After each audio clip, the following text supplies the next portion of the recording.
नमस्कार, मैं पवन थलियारी astro world YouTube channel पे आपका पुनः स्वागत करता हूं। आज हम आगे चर्चा करेंगे केतु ग्रह के फल के अलग अलग भाव में किस तरह से फल करेंगे। पार्ट 54 में हमने देखा था, चर्चा की थी कि केतु ग्रह असल में है क्या और वो इंसान से, जातक से क्या कराना चाहता है ना।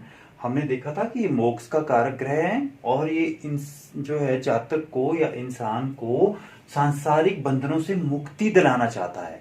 तो जिस भी भाव में ये होगा तो उस भाव से ये मुक्ति दिलाना चाहेगा। तो आज हम देखेंगे कि किस किस तरह से, अगर ये लगन में हो, फर्स्ट भाव में केतु हो, तो किस तरह से फल करेगा।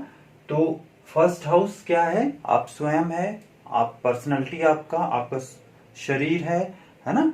तो ये क्या करता है, यहाँ पे रह के जब केतु वहां पे होते हैं तो उससे, मैंने कहा था पिछले पार्ट में जब हमने डिटेल में चर्चा, इसीलिए एक अलग से पार्ट किया था कि उसमें हम समझ ले कि केतु है क्या। हमने बोला था कि जिस भी हाउस में ये होता है वो हाउस अगर हम देखें तो पूर्व जन्म में उस हाउस का हमारा घड़ा फुल है, उस हाउस के कारकत्वों को हमने पिछले जन्म में बहुत अधिक उसका भोग कर लिया है। तो इस जन्म में अब वहां पे केतु जो है उसको हमें जो अब नहीं देंगे इस जन्म में, इसलिए वो इस हाउस में पड़े हैं। तो फर्स्ट हाउस से संबंधित जितने भी कारकत्व हैं उसमें वो क्या करेंगे, कमी करेंगे। तो कमी करने का मतलब ये हो गया कि इसमें कई चीजें देखने में आती है कि या तो आदमी क्या हो जाता है, या तो ओवर कॉन्फिडेंट हो जाता है या अंडर कॉन्फिडेंट होता है। क्योंकि यहाँ पे आपकी ये बुद्धि का है ना, आपकी बुद्धि का है, पर्सनालिटी का है। तो उन सभी चीजों पे आपको जो सामंजस्य बनाने में जो है दिक्कत आती है। या तो आप ओवर कॉन्फिडेंट रहते हैं या अंडर कॉन्फिडेंट रहते हैं और उस वजह से जो है आप जो है जीवन में सफल नहीं हो पाते। और ये क्या होता है, क्योंकि हेड तो है नहीं, हमने बात करी थी, इसमें टेल ही है। तो ये आप क्या करते हैं, बिना जो है सिर पैर के विचार का, मतलब बारी बारी अजीबोगरीब आपको डिसीजन जो है मेकिंग आपकी पुअर रहती है और जो है आप किसी निर्णय पे नहीं पहुंच पाते। जो भी आप करना चाहते हैं बदलते रहते हैं और अलग अलग तरह के अलग अलग बात पे विचार आपके बदलते रहते हैं। स्थिर विचार या जो है उस तरह का डिसीजन मेकिंग आपकी नहीं रहती, बार बार निर्णय में चेंज। अगर ये हम बात तब कर रहे हैं कि केतु अगर वहां पे अकेले हों और वो डिग्री वाइज जो है मतलब स्ट्रांग हो और गुरु जैसे शुभ ग्रहों से दृष्ट ना हो। अगर वो गुरु शुक्र जैसे शुभ ग्रहों से दृष्ट होंगे तो इस तरह के जो वो बैलेंस कर देते हैं। गुरु क्या करते हैं, शुभ ग्रह क्या कर देते हैं, उनकी अशुभता को कम कर देते हैं। तो उस वजह से ये इस तरह के थोड़े देखने में आएंगे, अदरवाइज वो उसको कंट्रोल कर लेते हैं। लेकिन अगर वहीं पे अशुभ ग्रहों की भी दृष्टि हो तो ये जो है 100% इसी तरह से रिजल्ट मिलेंगे, इससे भी ज्यादा खराब रिजल्ट मिलेंगे। तो यहाँ पे कॉन्फिडेंस लेवल कम होता है ना।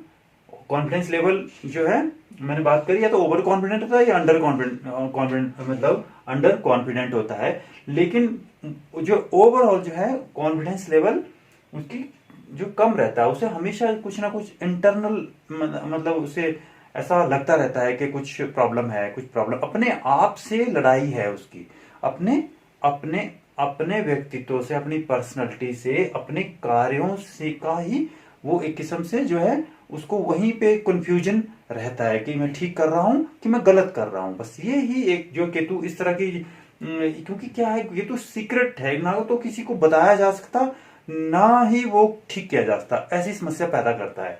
तो ये जब फर्स्ट हाउस में होता है तो आदमी को एक कंफ्यूजन जैसी स्थिति में रखता है, ना तो वो किसी को अपनी समस्या को बता पाता, ना ही जो है उसको ठीक कर पाता। तो इस तरह के लाता है। ये निर्णय लेने में जो है बार बार निर्णय बदलता रहता है, क्योंकि उसको पता ही नहीं चलता कि कौन सा कार्य करूं, तो उसकी वजह से वो निर्णय को बदलता रहता है। किसी की नहीं सुनते, उनको लगता है कि मैं जो बोल रहा हूं बिल्कुल ठीक बोल रहा हूं और उस वजह से ही उनके वो डिसीजन गलत होते हैं, फिर उनको बारी बारी चेंज करने पड़ते हैं। ये किसी की को जो है दूसरे आदमी को महत्व नहीं देते, अपनी बात को ये हमेशा सर्वोपरि मानते हैं, सोच विचार कर कार्य नहीं करते, है ना। सारे इस तरह के देखो, इस सारे अगर देखे पॉइंट्स, तो इस तरह के पॉइंट्स इसमें आते हैं कि एक तो ये सोच विचार के कार्य नहीं करेंगे, फिर ये डिसीजन गलत होता है। दूसरे की सलाह नहीं लेते, इस वजह से उनका डिसीजन गलत होता है। फिर वो जो है कई बार उनको ठीक भी हो जाता है, तो फिर डिसीजन ठीक भी हो जाता है, फिर वो ओवर कॉन्फिडेंट हो जाते हैं और उसकी वजह से अगला स्टेप गलत करते हैं। कई बार ज्यादातर उनके डिसीजन गलत होते हैं, फिर वो अंडर कॉन्फिडेंट हो जाते हैं। तो इसलिए उनके जो कंफ्यूजन सा रहता है डिसीजन मेकिंग में, ये रहता है ओवर कॉन्फिडेंट और, है ना, ओवर ओब्लिक अंडर कॉन्फिडेंट और अपने आप से इनसेटिस्फैक्शन। ये हमने बात करी थी कि इनसेटिस्फैक्शन का कारक है केतु। तो उनको अपने से इनसेटिस्फैक्शन, उनको लगता है कि मैं ये कर सकता था, हो रहा नहीं है, उसके लिए राइट जो एक्शन करना था वो भी उनको नहीं आ रहा होता, क्योंकि वो दूसरों की सलाह नहीं लेते। तो इस वजह से एक तो ये इश्यू आता है। दूसरा हमने कहा था कि ये पूर्व जन्म की वजह से आपको ने पहले ये आप भोग चुके, इसलिए इस जन्म में आपको केतु उसको कम करने आए हैं। तो यहाँ पे थोड़ी सी फर्स्ट हाउस में इसको केतु को अच्छा नहीं माना जाता। वो आपके हर एक पर्सनैलिटी में कमी लाएगा, आपकी सोचने की क्षमता, निर्णय लेने की क्षमता। आपने बहुत सारे लोगों को देखा होगा कि किसी भी डिसीजन को फाइनल नहीं कर पाते, कभी कुछ डिसीजन करते, कभी कुछ डिसीजन करते हैं, और वो उनका जो है कभी भी, इसीलिए वो कैरियर में, अपने बिजनेस में सफल नहीं हो पाते, क्योंकि डिसीजन मेकिंग सही टाइम पे सही डिसीजन लेना बहुत आवश्यक है सफल होने के लिए। वही यहाँ पे प्रॉब्लम हो जाती है। और कई तरह के जो है, क्योंकि एक तो ब्रेन ये जो है हमारा क्या है, हमारा जो है ज्ञान का भाव है ना, पर्सनैलिटी का है, आपका स्वयं का है। वहीं पे जो है आप जो है केतु जो हेडलेस है वही बैठ गए, तो आपकी जो है बुद्धि को जो है वो उसमें रखेगा, दुविधा में रखेगा कि क्या करें क्या ना करें। इस तरह की परिस्थितियां फर्स्ट हाउस में रहती है। तो उस तरह से अगर केतु को देखें, सेकंड हाउस में देखें, तो सेकंड हाउस क्या है, मैंने कहा था कि अगर रिलेशन में हम देखें तो केतु क्या करता है, ऐसा रिश्ता बनाता है कि जो ना छोड़ा जाए ना पकड़ा जाए। तो यानी जो आपके जितने भी कुटुंबजन होंगे उनके साथ आपके इस तरह के संबंध रहेंगे कि ना तो आपको ऐसा लग रहा है कि मैं इनको छोड़ ही नहीं पा रहा हूँ, कंडीशंस ऐसी रह रही है, और आप उनके साथ भी नहीं रह रहे हैं, एक भी दिन आप उनके साथ नहीं रह पा रहे हैं, आपके उनके साथ कुछ प्रॉब्लम्स क्रिएट हो रही है, और आपसे वो छोड़े भी नहीं जा रहे, क्योंकि इस तरह के बंधन रहेगा कि आपको उनका भी जो है उनके साथ रहना भी जरूरी रहेगा, चाहे वो फाइनेंशियल इशू रहे, चाहे वो सामाजिक इशू रहे, या कोई भी इशू रहे, आप उनको छोड़ नहीं पा रहे हैं और उनके साथ रह भी नहीं पा रहे हैं अपने कुटुंब के साथ। तो यानी कुटुंब में एक अच्छा सा वातावरण नहीं रहता, अपनी परिवार व धन से असंतोष।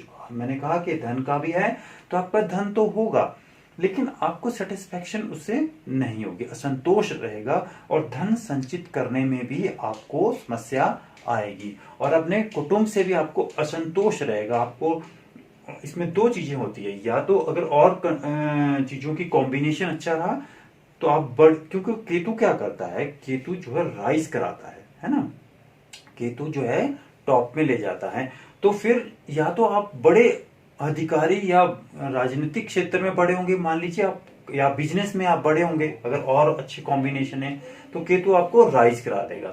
जबकि आपका जो परिवार है वो छोटे स्तर का होगा, है ना, तो आपका असंतोष रहेगा, आपको लगेगा ये लोग नहीं, ऐसा नहीं करते, वैसा नहीं करते। या फिर आप जो है अगर और कॉम्बिनेशन खराब है तो आपका परिवार वाले तो अच्छे होंगे, कुटुंब आपका अच्छा होगा, लेकिन आप जो है किसी तरह से पीछे होंगे, तब भी आपको असंतोष, यानी कि आप कुटुंब में आपको अनसेटिस्फेक्शन रहेगी। और परिवार पर खर्च आपको करते रहना पड़ेगा, कुटुंब पे परिवार पे आपको खर्च कराएगा केतु। और ये क्या करता है, सडन कराता है, अचानक कराता है, अनप्लैंड होता है इसका काम, जो आपने सोचा नहीं होता, आपको एकदम से वहां पे खर्चा करना पड़ सकता है। और बैंक बैलेंस को ये नील करता है। बैंक बैलेंस मतलब ये संचित हाउस, धन का भी हाउस है, तो वहां पे ये प्रॉब्लम क्रिएट करता है, वाणी में दोष लाता है। आप बहुत मतलब चाह के भी जो है कई बार आपके मुंह से गलत शब्द निकल जाते हैं, जिस वजह से आपकी कुटुंब में जो है आपका जो है अंडरस्टैंडिंग एक अच्छी नहीं रहती है। आंखों में अचानक रोग, ये अचानक करता है तो आंखों का कारक भाव भी है, तो यहाँ पे आंखों में भी कई बार ये प्रॉब्लम क्रिएट करता है। तो इस तरह से सेकंड हाउस में भी हमने केतु को अच्छा नहीं माना, और आपको हमेशा ऐसा लगता रहेगा, मैंने कहा था केतु एक प्यास है, यानी सेकंड कुटुंब से आपको ऐसा लगता रहेगा कि कुछ अनसेटिस्फेक्शन रहेगी, तो आपको लगेगा कि ऐसा होना चाहिए था, या इस मतलब आपका लेवल और उनका लेवल में फर्क होगा, चाहे आप बिल्कुल नीचे होंगे चाहे आप बिल्कुल ऊपर होंगे, तो वो आपको एक प्यास रहेगी कि ये भी मेरा कुटुंब भी इस तरह का होना चाहिए था, या आपको ये रहेगा कि ये लोग क्यों इतने ऊपर है और मैं क्यों नीचे हैं। इस तरह से आपको अनसेटिस्फेक्शन रहती है, और धन धन भी आपको उनके ऊपर अपव्यय करना पड़ता है, आपके पास पैसा भी संचित नहीं हो रहा होता। तो इस तरह से ये जो है हाउस भी केतु की प्लेसमेंट के लिए अच्छा नहीं है। शर्त वही रहेगी कि अगर शुभ ग्रहों से दृष्ट है तो फलादेश में थोड़ा चेंज आएगा, लेकिन मूलतः इस तरह के लक्ष्य जो है लक्षण दिखेंगे। अब थर्ड हाउस में देख लेते हैं कि फर्स्ट हाउस हमने देख लिया, फर्स्ट हाउस देख लिया, सेकंड हाउस, अब थर्ड हाउस।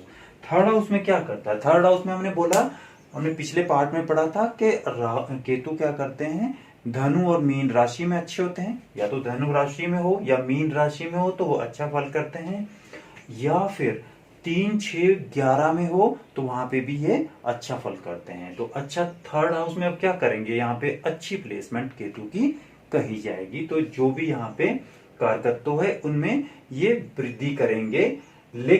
लेकिन जो इसके जो नैसर्गिक कारकत्व हैं उसके हिसाब से क्या करेंगे, आपके छोटे भाई वो पड़ोस से जो है, पड़ोस का हाउस भी है और छोटे भाई का, वहां से आपको इनसेटिस्फेक्शन तो ये दिलाएंगे। छोटे भाई से भी आपकी जो है, आप जो है उससे संतुष्ट नहीं होंगे, उसके कार्य से, उसके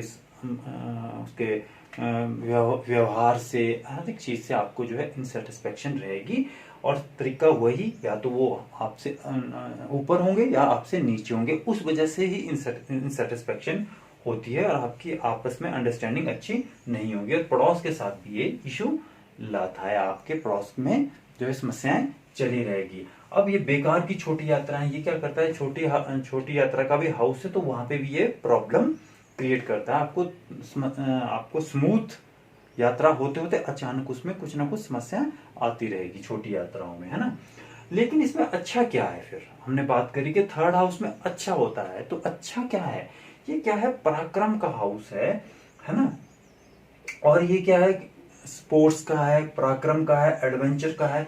तो ये क्या करते हैं, जितने भी जो है एडवेंचरस कार्य होते हैं, मान लीजिए आप किसी ऊंची चोटी पे चढ़ने का है, या कोई असंख्य एडवेंचरस काम होते हैं, उनमें ये सफलता दिलाता है।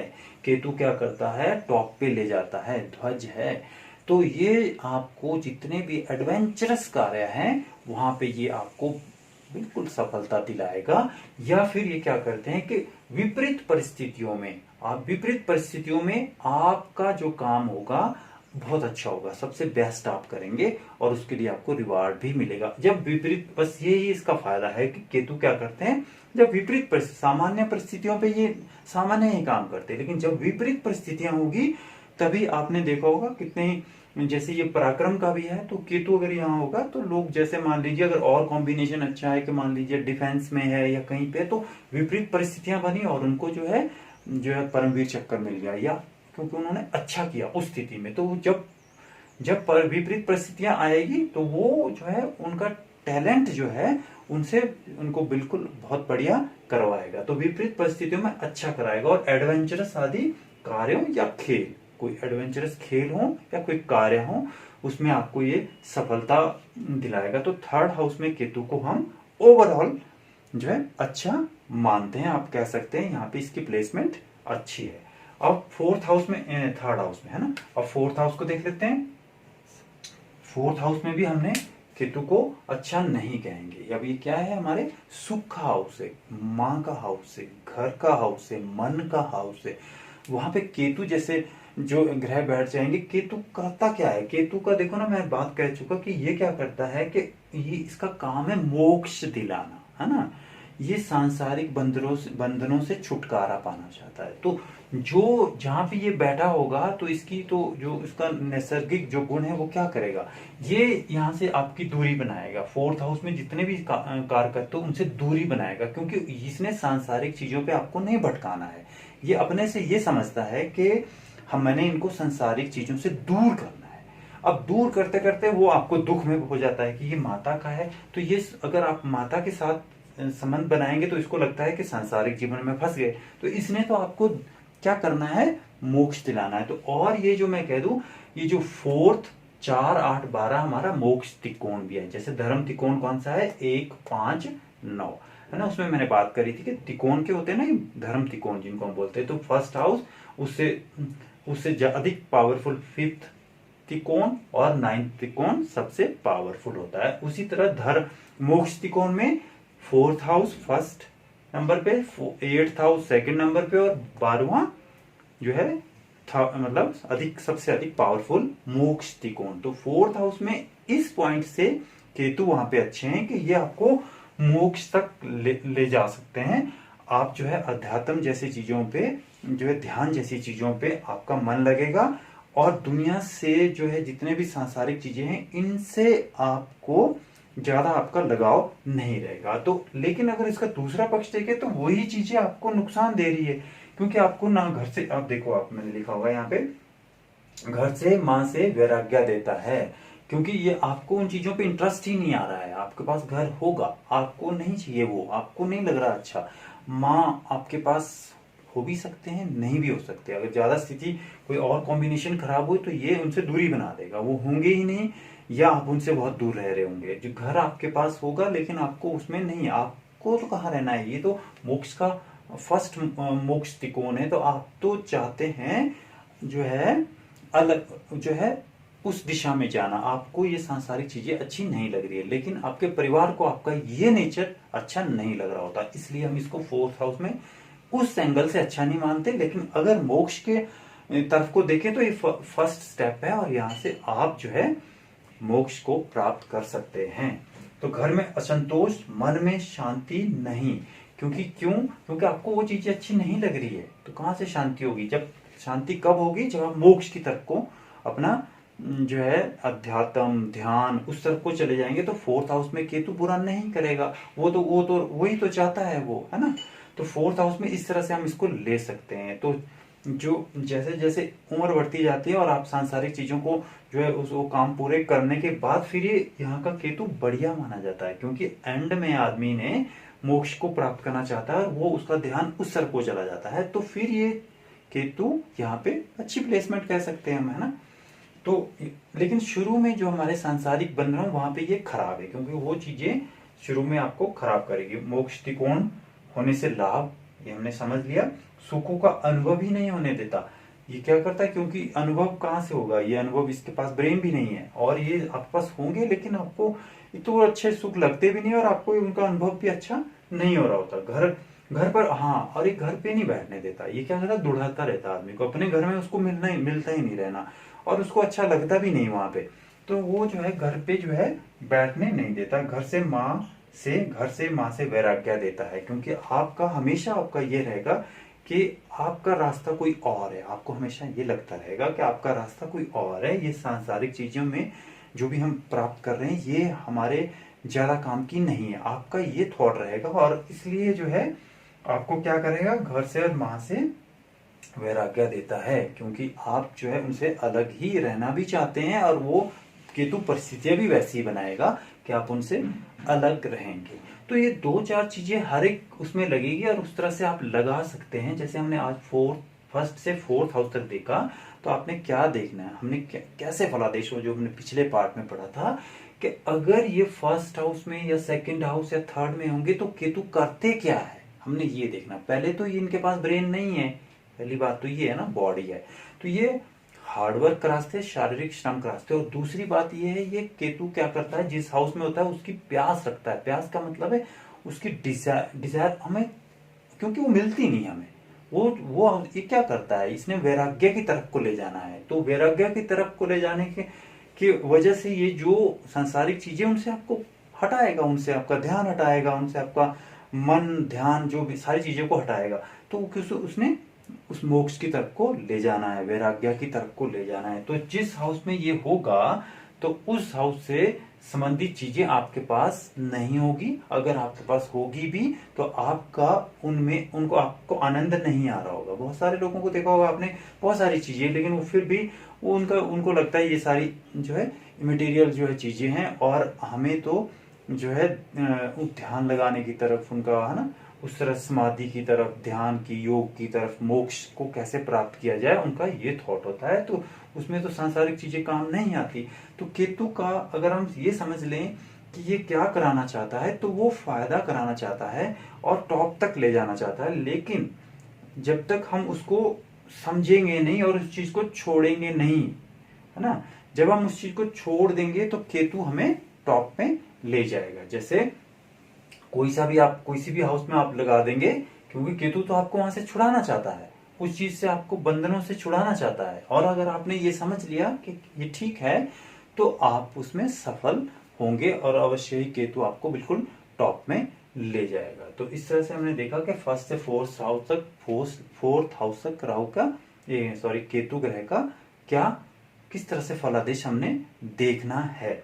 और ये बड़ा टेक्निकल सा है पार्ट, आप इसको आराम से समझें, देखें। और ये जो मैंने लिखे हैं यहाँ पे पॉइंट्स, ये ही पॉइंट इसमें लगने हैं, है ना। जैसे हमने बात करी थी कि जिस हाउस में होगा वहां चोट हो सकती है, पिछले पार्ट में हमने, अगर फर्स्ट हाउस में है तो सिर में चोट का निशान हो सकता है, उस तरह से रखना। और ये 5 चीजें हमने कहा कि फर्स्ट हाउस में होगा हमेशा कैसी बातें करता रहेगा, पिछली बातें कि मेरे साथ ऐसा हुआ, वैसा हुआ, ऐसा हुआ, अगर वो उनको छोड़ दे तो वो सफल हो जाएगा। ध्वज है, मैंने बोला विक्ट्री का साइन है ये। और आपको अगर आप इन चीजों को छोड़ दे तो आप बिल्कुल टॉप पे जा सकते हैं। ये गुप्त विद्याओं का है। रिश्ता कमजोर, मैंने कहा कि ऐसा रिश्ता क्रिएट करता है ना छोड़ा जाए, माँ के साथ ऐसा रिश्ता आपका रहेगा कि ना तो आपसे छोड़ा जा रहा है सांसारिक दुनिया लोगों की वजह से, और मतलब सामाजिक हमारे बंधनों की वजह से, ना तो आपसे छोड़ा जा रहा है ना आपसे निभाया जा रहा है वो, क्योंकि आपके वैचारिक मतभेद बीच में आ रहे हैं। तो ऐसा कमजोर रिश्ता ये बनाता है। और दूसरा क्या है, ये इंट्यूशन का है, ये दिमाग से आगे की सोच है। जहां दिमाग तो रीजनिंग से सोचता है, जहां तर्क शक्ति खत्म हो जाती है वहां पे केतु की जो ज्ञान स्टार्ट होता है। तो ये इंट्यूशन का है। तो जिस भी हाउस में होगा तो वो जो है वहां पे दिमाग से तो ये काम करेगा नहीं, इंट्यूशन से ही काम करेगा। तो इस तरह से हमने इसको हर एक भाव में लगा के देखना है। थोड़ा सा इसमें एक अगला स्टेप ये रहेगा कि कितनी डिग्री का केतु कितनी डिग्री में है। अगर डिग्री वाइज कमजोर है तो वो ज्यादा नहीं कर पाएंगे, फल नहीं कर पाएंगे, है ना। और अगर वो शुभ ग्रहों से दृष्ट है तब भी वो बुरा फल नहीं करेंगे। और अगर वो 3, 6, 11 में हो तो वहां पे भी ये अच्छा फल ही इनको देखने में आता है। तो अगले पार्ट में हम 5, 6, 7, 8 भाव में इसका फल को और आगे चर्चा करेंगे। तो मुझे आशा है कि आपको ये केतु ग्रह का फल का जो हमारा पार्ट आज का था ये आपको अच्छा लगा होगा। तो काइंडली आप शेयर करें, लाइक, सब्सक्राइब करें। थैंक यू, नमस्कार।